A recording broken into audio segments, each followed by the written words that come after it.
Yuk, merinding bareng. Tapi jangan lupa like, share, komen, subscribe, dan aktifkan tombol loncengnya. Hatur sembah nuwun.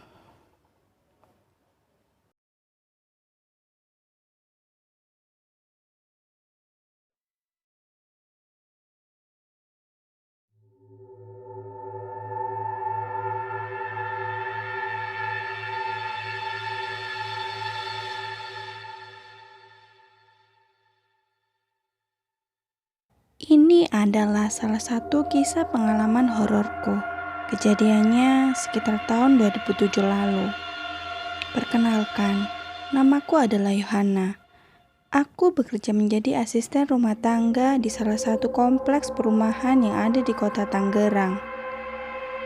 Saat itu, aku tidak diharuskan untuk tinggal di rumah majikan. Apalagi kala itu aku sedang berada di masa puber, karena usiaku baru menginjak 18 tahun. Jadi, kuputuskan untuk mengontrak atau mengekos kamar sendiri. Tempat yang aku sewa itu adalah sebuah kamar yang memang bergabung dengan si pemilik rumah. Hanya saja beda pintu masuk. Kebetulan, di samping rumah majikanku ada ART yang berasal dari Banyumas, namanya Tias. Karena sering ngobrol bareng, kami pun jadi akrab. Akhirnya, kami memutuskan untuk ngontrak sama-sama.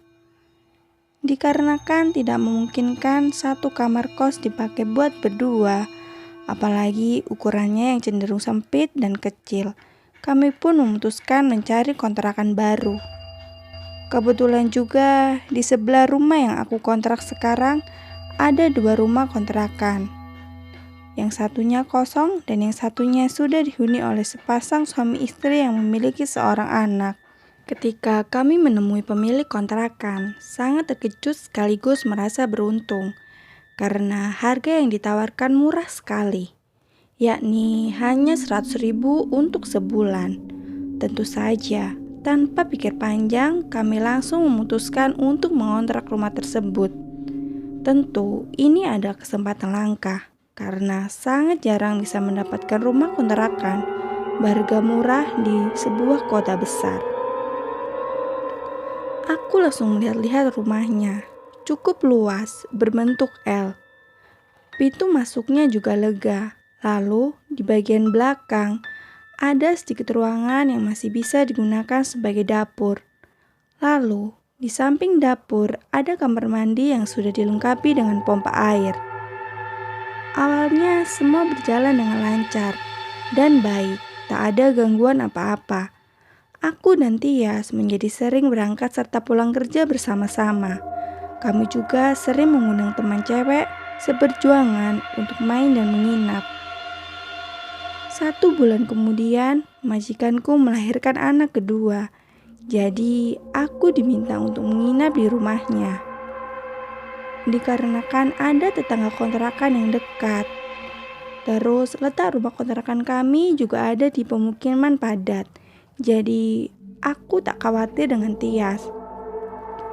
Toh jaraknya juga dekat dengan rumah majikanku, sehingga aku bisa sering-sering mengunjunginya. Namun ada yang aneh, karena saat kerja, Tias tiba-tiba datang ke rumah majikanku. Aku gak bisa tidur sendiri lagi. Aku mending nginep di rumah bosku juga. Memangnya kenapa, Yas? Waktu kutanya, dia hanya diam, malah berpamitan untuk kembali kerja di rumah majikannya. Dikarenakan Tias tidak mau ditinggal, aku pun memutuskan untuk tidak menginap di rumah majikanku lagi. Untungnya beliau tak mempermasalahkannya. Kendati sudah kembali di satu kontrakan yang sama, Tias menjadi tambah aneh. Bahkan saat ku tinggal ke warung pun dia enggak mau. Selalu ikut kemanapun aku pergi. Aku terus-menerus mendesaknya untuk bercerita. 1 bulan kemudian, dia baru mau bercerita. Katanya, setiap malam saat berada di rumah kontrakan seorang diri, Tia selalu mengalami banyak kejadian aneh.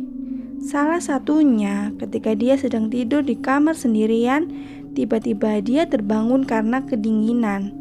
Namun dia sangat kaget karena entah mengapa dia sudah terbangun di kamar mandi. Kejadiannya waktu pukul 2 dini hari. Tentu sangat aneh karena Tias tak memiliki kebiasaan mengigau atau tidur sambil berjalan. Setelah mendengar cerita Tias, tak lama kemudian justru aku yang mendapatkan teror. Ingat betul bahwa saat itu pas malam Jumat. Setelah baca surat Yasin, aku dan Tias beranjak untuk tidur. Namun saat aku sudah mengantuk berat tetapi belum memejamkan mata, seperti setengah sadar, aku melihat ada seseorang perempuan berambut panjang menjuntai ke bawah. Dia bergaun putih. Wanita itu duduk di atas pintu, karena di bagian atas pintunya memang terdapat lubang angin. Wanita itu duduk sambil mengayunkan kaki. Mataku langsung melotot. Mau berteriak, suaraku tak bisa keluar. Kupaksakan diri untuk tersadar sepenuhnya. Setelahnya wanita misterius itu hilang. Awalnya aku mengira bahwa itu hanya mimpi, tapi nyatanya gangguan berlanjut setiap malam, bahkan semakin parah.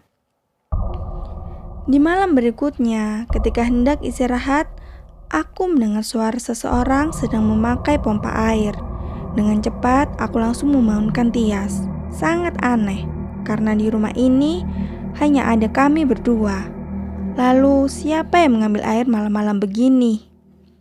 Aku dan Tias langsung pergi ke belakang untuk mengecek. Tidak ada siapa-siapa. Namun kami masih berusaha untuk berpikir logis. Kala itu kami berpikir mungkin saja suara itu berasal dari pompa air milik rumah kontrakan sebelah. Gangguan tak berhenti sampai di situ saja. Di malam yang lain, dengan jelas kami mendengar suara seseorang yang sedang mandi. Waktu kami cek, hasilnya sama, tidak ada siapa-siapa.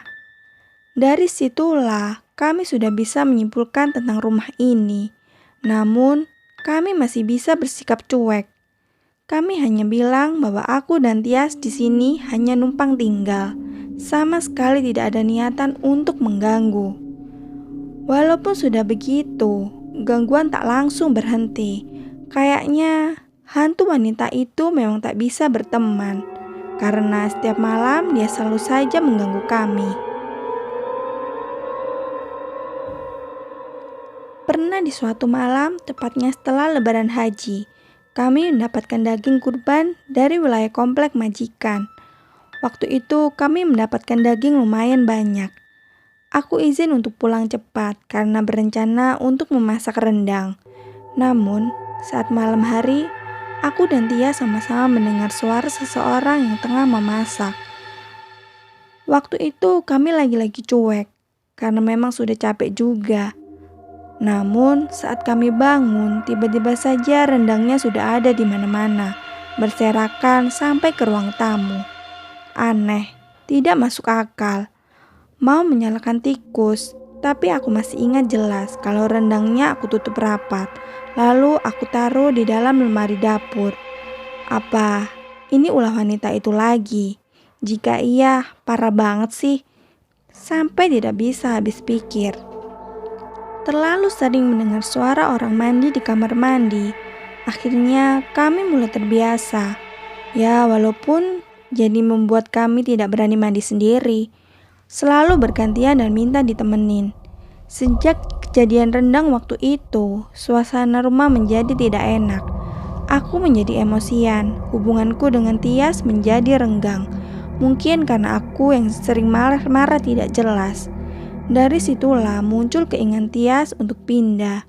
Tapi aku menolak karena pikirku di mana lagi bisa mencari kontrakan murah dalam waktu cepat. Pernah ada juga kejadian saat Tias pulang lebih cepat dan aku pulang lebih lambat. Waktu aku pulang, aku lihat ada pacarnya Tias yang datang. Mereka sibuk beresin baju Tias. Saat kutanya, Katanya dia mau tinggal di rumah cowoknya itu. Mendengarnya, aku langsung marah-marah, merasa enggan terima. Karena selama ini sudah menganggapnya sebagai saudara sendiri. Tapi dengan gampangnya dia mau ninggalin aku sendirian. Jadi aku marahin dia, aku maki-maki dia. Aku benar-benar emosi. Namun aku tetap mengalah. Akhirnya kami memutuskan untuk pindah. Tanpa tunggu lama, langsung pamitan dengan pemilik kontrakan. Tapi kami baru akan pindah setelah dapat kontrakan baru. Bapak pemilik kontrakan langsung bertanya kepada kami mengenai alasan memilih pindah. Kami berdua langsung menceritakan tentang apa-apa saja yang telah kami alami selama ini. Anehnya, waktu itu si bapak pemilik kontrakan tidak merasa heran. Walaupun raut wajahnya lesu, dia ikut mengiyakan. Sudah kuduga, tidak akan ada yang lama, betah berlama-lama tinggal di rumah itu, ucapnya. Sontak kami berdua langsung terbelalak. Ternyata itu alasannya, mengapa dia memberikan kontrakan itu dengan harga sewa yang murah. Lalu, pemilik kontrakan mulai bercerita bahwa sebelum berdirinya tempat itu, dulunya tempat itu adalah tanah kosong yang ditumbuhi pohon besar. Katanya, dulunya di sana pernah ada seorang wanita yang pernah gantung diri di pohon tersebut. Seketika aku dan Tia saling berpandangan. Bulu kuduk kami langsung meremang. Si pemilik kontrakan kembali bercerita bahwa sudah sering memanggil orang pintar, tetapi tak pernah ada hasil. Ada satu hal yang lebih aneh, karena tepat di rumah yang kami tinggali, ada rumah kontrakan yang letaknya sangat berdekatan. Namun, di rumah kontrakan sebelah sama sekali tak ada gangguan apa-apa. Apa pohon yang dimaksudkan itu dulunya tumbuh di rumah ini? Setelah mendengar penjelasan dari pemilik kontrakan, kami menjadi semakin mantap untuk pindah. Akan tetapi, saat kami kembali ke kontrakan, kami saling menyalahkan. Masing-masing dari kami merasa kacau. Sampai malam pun tak bisa tidur. Tak lama, aku melihat dia sudah terlelap. Karena aku tak bisa tidur juga, aku langsung menelpon cowokku yang saat itu ada di Bekasi. Aku langsung bercerita banyak hal padanya. Dia malah menyarankan agar cepat-cepat pergi dari rumah itu. Menurutnya, jika kami terus berada di situ, nantinya akan lebih banyak lagi gangguan. Bahkan, bisa saja akan melukai fisik dan mental. Di saat aku sedang mendengarkan suara cowokku di telepon, aku juga melihat wanita itu tengah berayun di pintu sambil cekikikan. Aku langsung menangis histeris karena sudah tak sanggup lagi. Pagi harinya, Tia sudah berangkat kerja. Saat itu, aku tidak bekerja karena tidak enak badan. Di saat Tia sudah berangkat, aku langsung mengemasi baju dan barang-barangku. Pergi tanpa pamit kepada Tias. Aku pun pergi dalam keadaan marah. Sore harinya dia telepon. Aku sudah sampai di Bekasi. Tias terus bertanya banyak hal. Bertanya tentang keberadaanku dan bertanya kenapa aku meninggalkannya. Aku langsung bilang bahwa sudah berhenti kerja dan sudah ada di Bekasi. Tias langsung menangis dan berteriak histeris. Aku tak ingin berdebat, langsung mematikan teleponnya. Aku merasa egois, tapi aku kesal jika terus disalahkan tentang kontrakan berhantu itu. Besoknya ada telepon dari pacar Tias. Dia mencecarku dengan banyak pertanyaan, menyalahkanku karena sudah meninggalkan Tias. Dari kemarin, Tias teriak histeris sambil nangis-nangis. Enggak berhenti-berhenti sampai mengajak apapun yang ada di depan dia setiap malam. Lalu, Hendra melanjutkan ceritanya bahwa Tias sampai dipanggilkan seorang kiai. Namun yang dia mau hanya aku. Dia ingin aku tetap bersamanya di rumah itu. Anehnya, yang keluar dari mulutnya seperti bukan suara Tias. Aku yakin Tias kerasukan. Bukannya tak peduli, tapi takut juga jika aku harus kembali ke sana. Sore harinya, Hendra kembali menelpon. Katanya, setelah kepulangan Pak Kiai itu, Tias mencoba bunuh diri. Untungnya ketahuan. Tapi setelahnya, Tias kembali histeris dan berteriak memanggil namaku. "Suruh Mbak Yohana kesini. Aku mau ikut Mbak Yohana." Suaranya sampai terdengar olehku di telepon. Aku ketar-ketir sampai merinding. Benar-benar berbeda dengan suara Tias seperti biasanya. Aku ingin kembali ke Tangerang untuk menemui Tias, tetapi keluarga cowokku melarang. Mereka melarang keras, bahaya katanya. Bahkan calon bapak mertua mengatakan bahwa itu hanya sebuah pancingan agar aku tetap berada di sana. Karena dari awal memang aku yang diincar. Aku langsung percaya, karena dari awal sudah paham bahwa calon mertua sedikit banyak mengerti dengan hal-hal seperti itu. "Sudah Lando, kamu tetap di sini atau pulang kampung saja saat situasi sudah aman. Kita doakan yang baik-baik untuk temanmu itu." Aku hanya pasrah. Seminggu setelah kejadian itu, aku memberanikan diri untuk menelpon Hendra. Ternyata dia sudah dibawa pulang kampung karena kondisinya sudah berangsur membaik. Alhamdulillah, setelah sebulan berada di kampung, dia semakin membaik. Lalu, ia bercerita bahwa saat itu tak ada banyak hal yang dia ingat. Katanya hanya ada aku yang ada di pikirannya. Bahkan dia tak sadar jika selalu berteriak histeris dan tak ingat juga jika hendak bunuh diri.